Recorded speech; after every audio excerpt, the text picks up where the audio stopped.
छगन भुजबळ, चंद्रशेखर बावनकुळे, धनंजय मुंडे, गोपीचंद पडळकर यासारखी अनेक ओबीसी नेत्यांची नावं आपल्याला या यादीमध्ये जोडता येतील.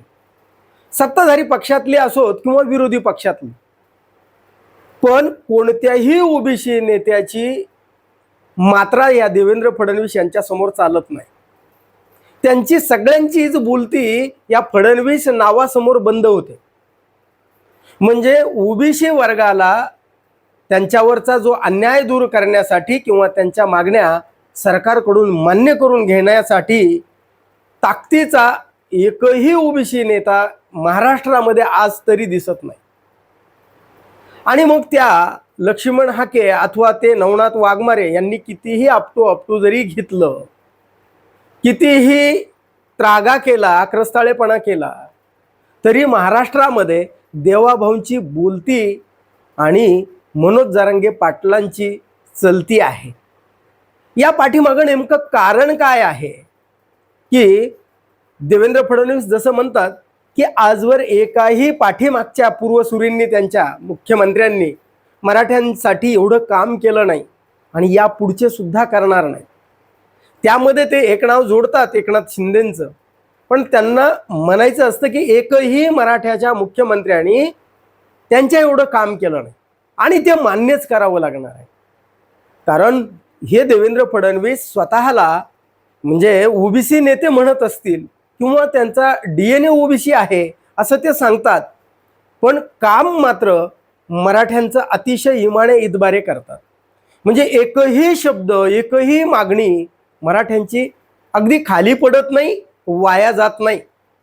मनोज जरांगे पाटलांचं उपोषण जर असेल तर मग सरकारी पातळीवरनं एवढी यंत्रणा प्रचंड गतीने हलते. मनोज जरांगे पाटलांनी जेवढ्या काही मागण्या केल्या त्या सगळ्या मागण्या सरकारनं अगदी बिनशर्तपणे मान्य केल्या.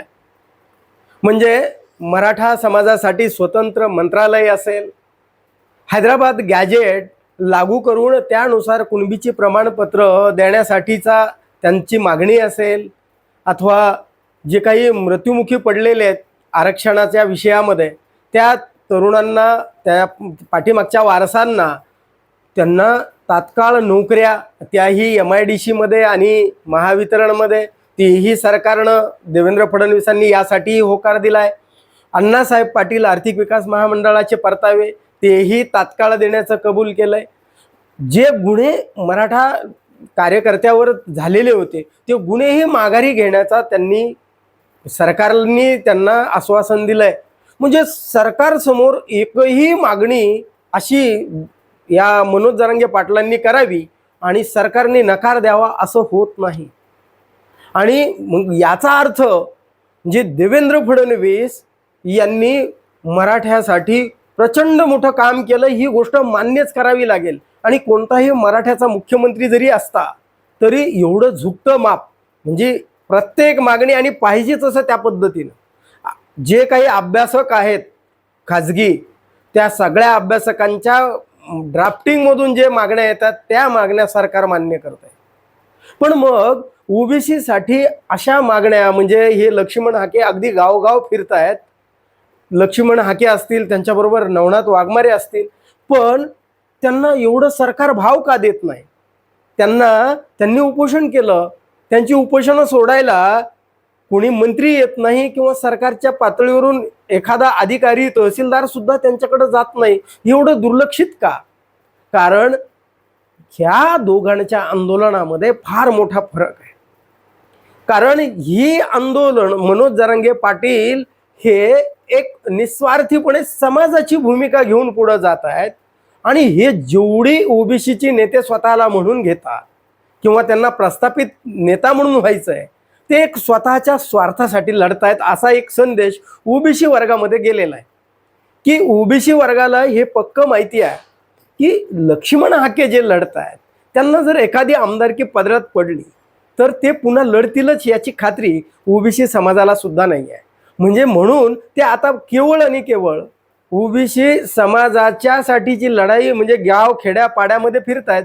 ते फक्त आणि फक्त एका विशिष्ट वर्गाची जिथे गाव आहे तिथंच जातात. 450 जातीपैकी एका जातीच्याच बळावर ओबीसींची लढाई आज महाराष्ट्रामध्ये चालू आहे असं दिसतंय. आणि हेच चुकीचं चित्र पुढे गेल्यामुळं कदाचित महाराष्ट्र सरकार किंवा देवेंद्र फडणवीस या आंदोलनाला भीक घालत नाहीत.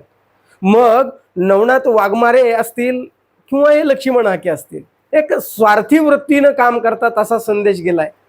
आणि छगन भुजबळ हे जुनं जाणतं नेतृत्व, त्यांना स्वतःचं अस्तित्व म्हणजे लक्ष्मण हाके जसे म्हणाले होते की माळी समाजाकडून धनगर समाजाकडे आता ओबीसीचं नेतृत्व चाललंय म्हणून यांच्या पोटात दुखतंय.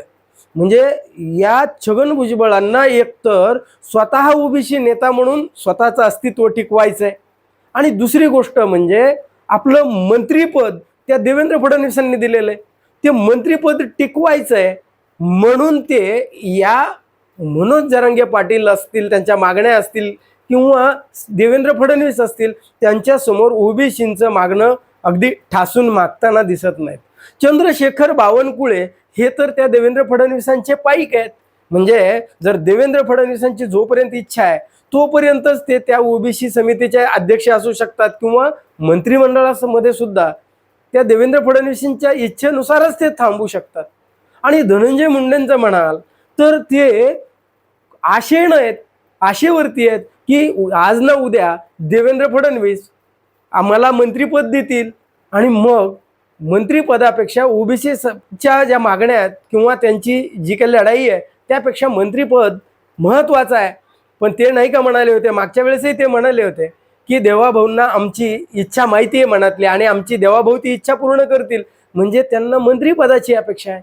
आणि ते जे गोपीचंद पडळकर आहेत ते देवेंद्र फडणवीसांमुळेच आमदार आहेत आणि त्यांना मागे पुढे एखादं महामंडळ वगैरे वाट्याला येईल असं त्यांना सुद्धा वाटत असावं, म्हणून ते कशाला विनाकारण अशा या फंदामध्ये पडणार आहेत. म्हणजे जे दीपक बोराडे जे मुंबई आझाद मैदानापर्यंत गेले त्यांना मिळालेलं प्रचंड बळ लोकांचं, सर्वसामान्यांचं, पण तिथं खऱ्या अर्थानं शक्ती उभं केली नाही या प्रस्थापित किंवा जी जाणती आहेत त्यांनी. तिथं ते आंदोलन ओबीसींचं न होता धनगर समाजाचं, जर काही हरकत नाही धनगर समाजाचा दीपक बोराडे नावाचा तरुण सर्वसामान्य घरातला मोठा होतोय तर ओबीसींच्या त्यांच्या मागण्याबरोबर त्यांनी ओबीसीचा नेता म्हणून त्यांना पाठबळ द्यायला हरकत नव्हती. आणि देवेंद्र फडणवीसांनी जे काही त्यांना धनगर समाजाला देण्याचं आश्वासन दिलं होतं ते त्याच मागण्या घेऊन आले होते. मग हे गोपीचंद पडळकर असतील, लक्ष्मण हाके असतील, धनगर समाजाची न्याय्य मागणी पुढे नेत नाहीत, त्यावेळी दीपक बोराडे नेतात. पण दीपक बोराडेंना धनगर नेता होता आलं, त्यांनाही ओबीसी नेता होता आलं नाही. म्हणजे एकतर जुने ओबीसी नेते स्वतःच्या म्हणजे अस्तित्वाची लढाई लढतायत आणि नवीन येणारे आपापल्या जातीची लढाई लढतायत. तर मग ओबीसी मध्ये एकही नेता स्वतःच्या निस्वार्थीपणे लढणारा नाही आहे. आणि मग देवेंद्र फडणवीस म्हणतात माझा DNA ओबीसी आहे, पण ओबीसीसाठी काम करावं असं त्यांना कंपल्शन नाही आहे. म्हणून मनोज जरांगे पाटील यांचं निस्वार्थी नेचर म्हणजे समाजासाठी त्यांना मंत्रिपद नकोय, आमदारकी नकोय, त्यांना काहीच नकोय. मग त्यांना काय पाहिजे, ते समाजाची लढाई लढतात. तशी लढाई ओबीसीचा एकही नेता लढताना दिसत नाही. आणि ज्यावेळी ओबीसीचा एखादा तरुण अशी लढाई लढायला लागेल ना त्यावेळेस तो सुद्धा ओबीसींचा मनोज जरांगे पाटील होईल. पण आज घडीला तरी या महाराष्ट्रामध्ये ओबीसीला नेतृत्व नाही हे मान्यच करावं लागेल. आणि देवेंद्र फडणवीस यांनी आता म्हणजे भाजपा हा मराठ्यांचा पक्ष आहे या दिशेनं त्यांची वाटचाल चालू झालेली आहे. याविषयी आपलं काय मत आहे कमेंट करून जरूर सांगा. आणि हा व्हिडिओ जर आवडला तर लाईक आणि शेअर करायला विसरू नका. धन्यवाद. जय महाराष्ट्र.